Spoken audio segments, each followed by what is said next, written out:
अस्सलाम वालेकुम dear students. Last topic हमने डिस्कस किया था कि किडनी प्रॉब्लम्स और क्योर्स क्या होते हैं, जिसमें हमने आपको ये बताया था कि अगर किडनी फ़ेल हो जाए तो उसका ट्रीटमेंट क्या होगा और अगर किडनी स्टोन्स होते हैं तो उसका ट्रीटमेंट क्या होगा। यकीनन आपको याद होगा कि किडनी स्टोन्स में हमने आपको लिथोट्रिप्सी और उसके बाद जो था सर्जिकल ऑपरेशंस के बारे में बताया था, और किडनी फेलर में हमने आपको ये बताया था कि हम किडनी ट्रांसप्लांट कर सकते हैं या फिर हम जो है उसमें डायलिसिस के मेथड्स को यूज़ कर सकते हैं, जिसमें हमने दो मेथड्स भी डिस्कस किए थे। एक को हम पेरिटोनियल डायलिसिस कहते थे और एक को हम हीमोडायलिसिस कहते थे। अब ये दो होम्योस्टेसिस के दो पार्ट्स जो हैं हमारे, एक ऑस्मोरेगुलेशन और दूसरा जो था एक्सक्रीशन, वो क्लियर हो चुके हैं। अब थर्ड पार्ट उसका स्टार्ट कर रहे हैं जिसका नाम थर्मोरेगुलेशन है। अब देखते हैं कि हमारे पास थर्मोरेगुलेशन होता क्या है या आप थर्मोरेगुलेशन से क्या मुराद लेते हैं। देखिए हमारे पास ये दो लफ्ज़ लिखे हुए हैं। एक लफ्ज़ है आपके पास थर्म, ठीक है, जिसे हमने कहा हुआ है थर्मो, और दूसरा जो आपके पास लफ्ज़ है वो है रेगुलेशन। ठीक है, रेगुलेशन का मतलब होता है टू कंट्रोल, यानी कि टू मेंटेन भी आप इसे कह सकते हैं। और थर्म हम कहते होते हैं हीट को। थर्म हम किसे कहते हैं? हीट को, या हम कहते हैं टेम्परेचर को, यानी कि to maintain the body temperature, कि जब आप अपने बॉडी टेम्परेचर को मेंटेन करते हैं, जब आप अपने बॉडी टेम्परेचर को मेंटेन करेंगे उसे हम क्या कहते हैं? थर्मोरेगुलेशन कहते हैं। अब जबकि हमारा तीसरा पार्ट है ये होम्योस्टेसिस का, तो थर्मोरेगुलेशन में फिर हम प्लांट्स के अंदर जाके पढ़ेंगे कि थर्मोरेगुलेशन इन प्लांट्स क्या होता है, जो कि आज हम डिस्कस करवाएंगे आपको। और दूसरा हम पढ़ेंगे थर्मोरेगुलेशन इन एनिमल्स, जो कि हमारा लास्ट टॉपिक होगा। तो इसमें देखें हमारे पास क्या है कि adaptation in plants to low and high temperature, यानी कि हम डिस्कस करने जा रहे हैं थर्मोरेगुलेशन इन प्लांट्स। पौधों के अंदर थर्मोरेगुलेशन किस तरीके से होती है। जब हम प्लांट्स के अंदर थर्मोरेगुलेशन को देखते हैं तो हम उसे तीन हिस्सों में तकसीम कर देते हैं टेम्परेचर को।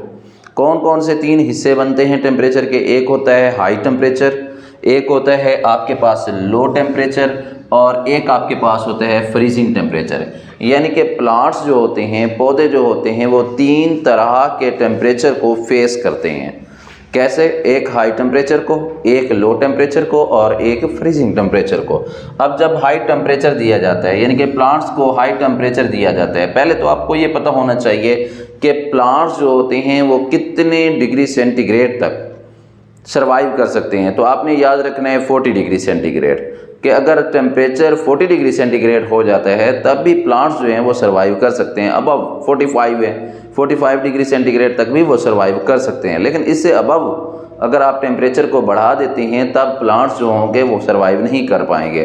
नुकसान क्या होगा? जैसे ही टेम्परेचर हाई होगा उनके जो इंजाइम्स हैं वो डीनेचर हो जाएंगे, यानी कि उनके इंजाइम्स की तोड़ फोड़ शुरू होना स्टार्ट हो जाएगी, या उनका जो मेटाबॉलिक प्रोसेस है, जिसे आप मेटाबॉलिज्म कहते हैं, मेटाबॉलिक प्रोसेस जो होगा वो डैमेज हो जाएगा, जिसकी वजह से प्लांट्स जो होंगे वो मर जाएंगे, किल हो जाएंगे। यानी कि हाई टेम्परेचर का काम ये होता है कि किल द प्लांट्स। ये प्लांट्स को क्या करते हैं? मार देते हैं। हाउ? कैसे मार देते हैं? By denaturing the enzymes and damage their metabolic process, उसके मेटाबॉलिक प्रोसेस को डैमेज करके। फिर प्लांट्स क्या काम करते हैं? प्लांट्स जो होते हैं कुछ अडॉप्टेशंस लेते हैं, एक एवापोरेटिंग कूलिंग के प्रोसेस को इस्तेमाल करते हैं। एवापोरेटिंग कूलिंग कैसे होती है? ट्रांसपायरेशन का प्रोसेस होता है जिससे वो अपनी बॉडी को कूल या कूलिंग इफेक्ट जो होते हैं वो प्रोवाइड कर देते हैं। या फिर वो क्या करते हैं? एक प्रोटीन तैयार करते हैं अपने सेल्स के अंदर, अपने लीव्स के अंदर, जिस प्रोटीन को हम कहते हैं हीट शॉक प्रोटीन्स। ये इंतहाई अहम सवाल है, अक्सर पूछा भी जाता है, what is heat shock protein. तो आपने ये कहना है हीट शॉक प्रोटीन ऐसी प्रोटीन का नाम है जो प्लांट्स क्या करते हैं? अपने सेल्स के अंदर तैयार कर लेते हैं, जिससे वो हीट जैसे ही उनके बॉडी के अंदर पेनिट्रेट होना स्टार्ट होती है तो वो क्या होगी? पेनिट्रेट नहीं हो सकेगी बल्कि वापस चली जाएगी। इसे हम क्या कहेंगे? हीट शॉक प्रोटीन का नाम देंगे। यानी कि ये हीट शॉक प्रोटीन की वजह से क्या करते हैं? हीट शॉक प्रोटीन की वजह से सर्वाइव कर सकते हैं। अब उसके बाद दूसरा हम देखते हैं इसमें कि लो टेम्परेचर क्या होता है। लो टेम्परेचर में जब हम देखते हैं, सबसे पहले जो सेल मेम्ब्रेन होती है प्लांट्स की, उसके अंदर फ्लूइड मौजूद होता है, उसे क्या कर दिया जाता है, अल्टर कर दिया जाता है, यानी कि तब्दील कर दिया जाता है। जिसमें हम लिपिड मेम्ब्रेन्स को देखते हैं, वो क्या करते हैं, become locked the crystalline structure, जो क्रिस्टलाइन स्ट्रक्चर होती है उसे क्या कर दिया जाता है, लॉक कर दिया जाता है। यानी कि जब कोल्ड स्ट्रेस दिया जा रहा होता है तो उस वक्त अनसेचुरेटेड जो फैटी एसिड होते हैं उनको इंक्रीज कर देते हैं और क्रिस्टल फॉर्मेशन जो होती है वो बढ़ जाती है, और इस तरीके से वो लो टेम्परेचर को क्या कर सकते हैं, सर्वाइव कर सकते होते हैं। नेक्स्ट हमारे पास क्या होता है, तीसरा, जिसे हम कहते हैं फ्रीजिंग टेम्परेचर। अब फ्रीजिंग टेम्परेचर में क्या होता है, आइस क्रिस्टल फॉर्मेशन बनती है, यानी कि आइस क्रिस्टल फॉर्मेशन की वजह से वो क्या करते हैं, फ्रीजिंग टेम्परेचर को भी प्लांट्स जो होते हैं वो प्लांट्स जो होते हैं बेयर कर सकते हैं।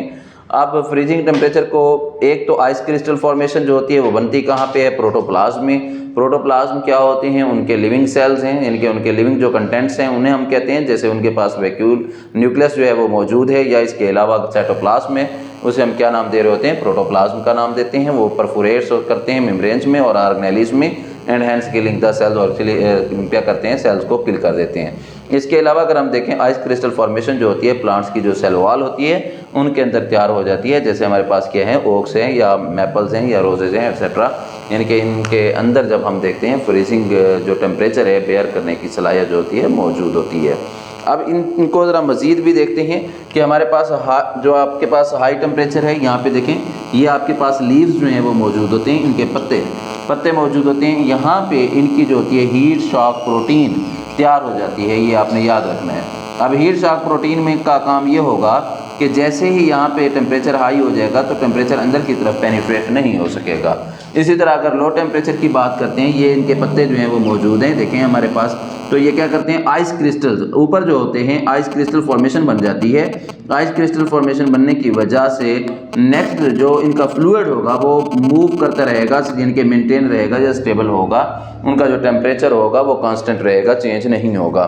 इस तरीके से भी ये क्या कर सकते हैं, सर्वाइव कर सकते हैं। इस तरह अगर हम देखें, ये जैसे आपके पास ये प्लांट्स हैं, इनके अंदर लिपिड्स की जो मिकदार है वो इंक्रीज हो जाती है, जिसकी वजह से हम क्या कहते हैं, ये फ्रीजिंग टेम्परेचर को भी क्या कर सकते हैं, बेयर कर सकते हैं या बर्दाश्त कर सकते हैं। ये हमारे पास क्या था कि थर्मो रेगुलेशन इन प्लांट्स के अंदर थर्मो रेगुलेशन कैसे होती है।